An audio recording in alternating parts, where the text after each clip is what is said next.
मित्रों नमस्कार। मेरे इस चैनल पर हमेशा आपने गीत, संगीत और कविताओं से आनंद लिया है। इन्हीं सब चीजों से मैंने आपको रिझाया है।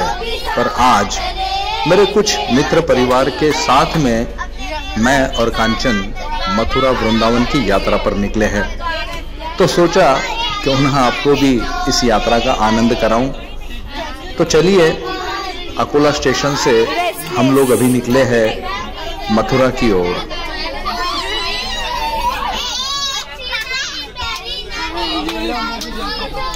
लीजिए, हम पहुंचे हैं मथुरा स्टेशन। यहाँ से हमें जाना है श्री गिरिराज जी के धाम जतिपुरा ग्राम को। यहाँ की संकरी गलियाँ और बैटरी से चलते हुए ऑटो रिक्शा हमको महसूस कराते हैं कि हम कुछ अलग जगह आ गए हैं। यहाँ बंदर भी बहुत है और वे यहाँ के लोगों के साथ काफी घुल मिल भी गए हैं। लीजिए, हम पहुँच गए हैं जतिपुरा के गोपी भवन के करीब। यहाँ से हमें हमारे नित्य कर्म निपटा कर, यानी गुड मॉर्निंग निपटा कर बरसाने की लठमार होली देखने के लिए निकलना है। दोपहर के भोजन के पश्चात हम लोग बस में सभी मित्र हंसी मजाक करते हुए और रास्ते में हो रहे ट्रैफिक जाम का आनंद लेते हुए करीब 20 किलोमीटर दूरी पर स्थित बरसाना के लिए निकले हैं।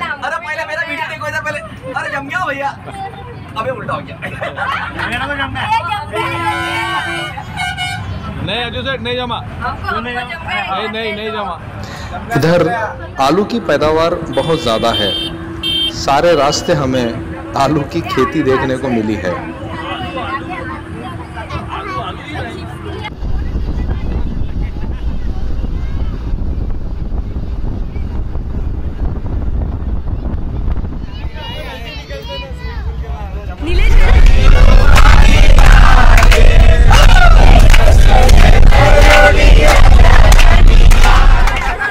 दौड़ो दौड़ो दौड़ो। ट्रैफिक जैम में फंसकर मेरे मित्र अजय जी तथा आभाजी झोंवर कुछ हंसी मजाक और ठिठोली करते हुए। आज का दिन बरसाना का सबसे बड़ा दिन है। यहाँ लठमार होली को देखने के लिए लाखों की तादाद में भीड़ इकट्ठा होती है। राधा रानी के दर्शन करने हमें करीब 4-5 किलोमीटर तक पैदल भी चलना पड़ा है।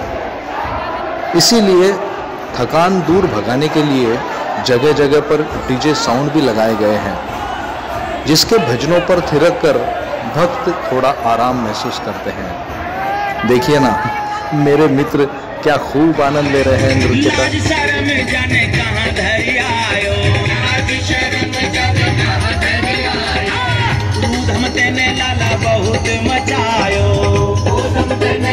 बहुत मचायो, लाज शर्म जाने कहाँ धरी आयो, बंद रसिया होई मैं।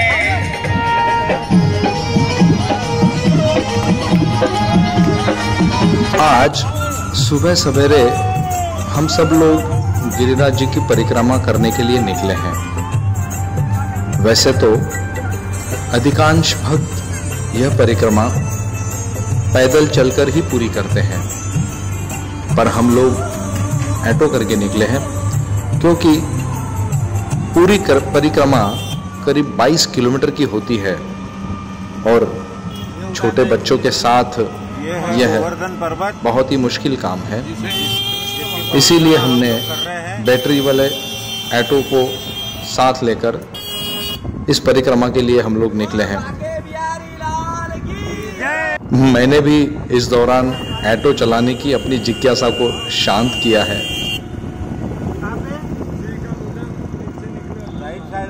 गिरिराज पर्वत की परिक्रमा एक बहुत ही सुंदर और स्वस्थ अनुभव। ये है हमारे ऐसे मित्र जो उत्साह, उमंग और हंसी का झरना है। जी हाँ, डॉक्टर कपिल लट्ठा। इनका उत्साह सभी को हमेशा ही आनंदित कर देता है। गिरिराज जी की परिक्रमा चालू है। राधा जी के कुंड की तरफ प्रस्थान कर रहे हैं। राधा जी के कुंड की ओर जा रहे हैं।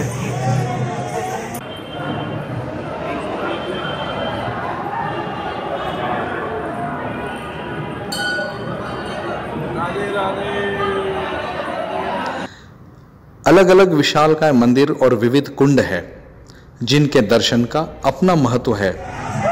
स्थानिक भक्त इनकी महिमा बड़े चाव से बताते हैं।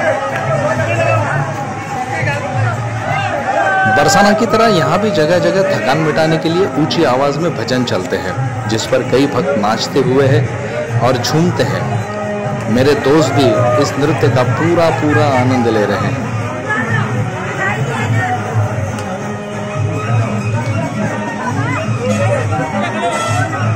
परिक्रमा का समापन श्री गिरिराज जी के दर्शन और अभिषेक से पूरा होता है। अतीव श्रद्धा और भक्ति के साथ यहाँ भक्त आते हैं, दर्शन पाते हैं और अपनी मनोकामना पूरी होने का विश्वास साथ में लेकर यहाँ से प्रस्थान करते हैं। दोपहर के भोजन के पश्चात हम सब मित्र वृंदावन पहुंचे हैं। यहाँ भी भक्तों की भीड़ देखते ही बनती है। सेवा कुंज, बाके बिहारी मंदिर, रंगनाथ मंदिर और वृंदावन का अति भव्य और बहुत ही सुंदर बना हुआ प्रेम मंदिर, इन सब के दर्शन हम लोगों ने वृंदावन में किए हैं।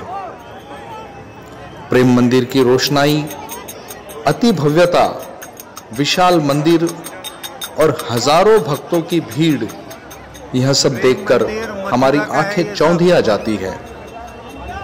प्रेम मंदिर का बाहरी दृश्य भी बड़ा लुभावना है। कृष्ण लीलाओं के बड़े ही विहंगम दृश्य यहां आप देख सकते हैं। आज हमारे सफर का तीसरा और आखिरी दिन। सुबह सवेरे 5 बजे उठकर हम लोग जमुना जी के तट पर स्थित उस मंदिर में पहुंचे हैं जहां जमुना जी की आरती हो रही है।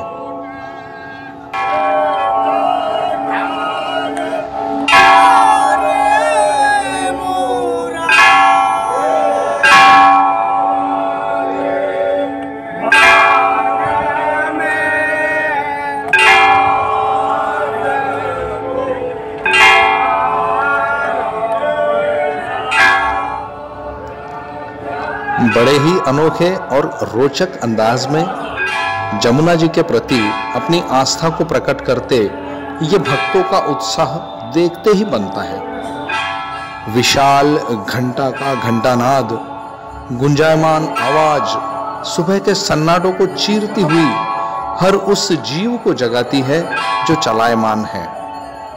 जमुना जी यहाँ सभी के लिए माता और बहन का प्रतीक है। यहाँ से हम लोग गोकुल के रमन रीति मंदिर पहुंचे हैं। यहाँ श्री कृष्ण अपने सभी ग्वाल बाल के साथ इस रेत में खेले हैं, ऐसी मान्यता है। इसीलिए सभी भक्त बड़ी श्रद्धा से इस रेत को अपने शीश में लगाते हैं, इसमें खेलते हैं। अब चूंकि फाग का महीना है तो एक परिवार देखिए ना, रेत से ही यहाँ होली खेल रहा है।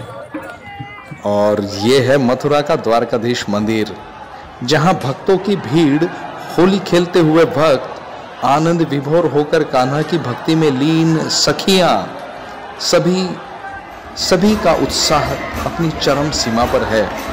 सभी लोग पूरे मस्ती के साथ, पूरे आनंद और उत्साह के साथ कान्हा का दर्शन कर रहे हैं, खुशियां मना रहे हैं, झूम रहे हैं, नाच रहे हैं, गा रहे हैं।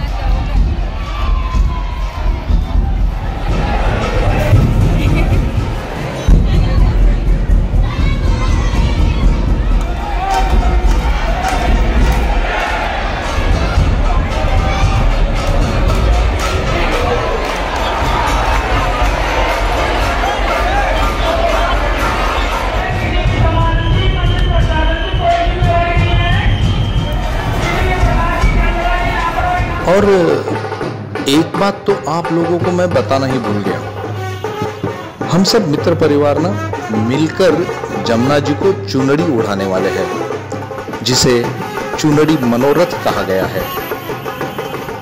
भारत के विविध प्रांतों से तथा देश दुनिया के कई छोर से भक्त लोग जमुना जी के लिए यहाँ चुनरी लाकर उन्हें उड़ाते हैं। ऐसे में इस पावन उपक्रम को ढोल, ताशे, बाजे गाजे के बगैर हम भला कैसे पूरा कर सकते हैं। मथुरा जी की छोटी छोटी गलियों से गुजरते हुए आनंद, उमंग और उत्साह से झूमते गाते हुए करीब 71 साड़ियों को आपस में जोड़कर बनाई हुई चुनरी को अपने कंधों पर धरकर हम सभी मित्र जमुना जी के तट की ओर चल पड़े हैं।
यमुना जी के एक तट पर गिरिराज जी तथा यमुना जी की विधिवत पूजा अर्चना करके सभी मित्र अलग अलग नाव में सवार होते हैं।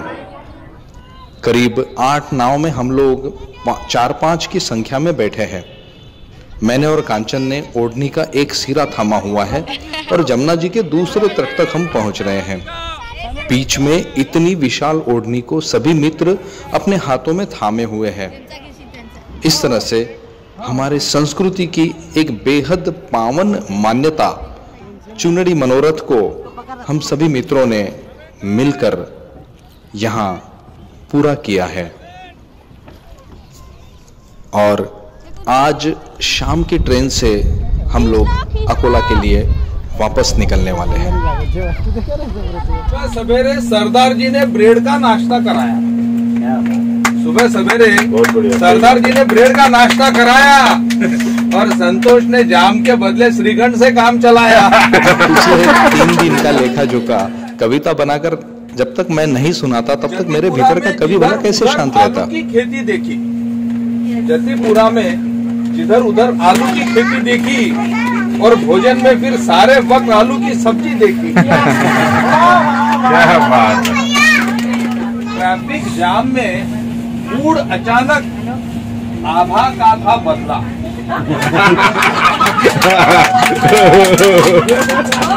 ट्रैफिक जाम में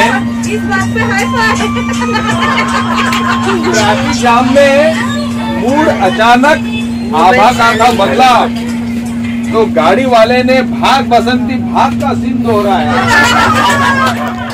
अकोला स्टेशन पर उतरने के बाद भी सभी मित्रों में गजब की ऊर्जा दिखाई दे रही थी। ये उत्साह और आनंद उस राधा रानी का, कान्हा का और गिरिराज जी का आशीर्वाद ही तो है। मित्रों, ये प्रवास वर्णन आपको कैसा लगा ये आप कमेंट बॉक्स में मुझे जरूर लिख कर बताएं।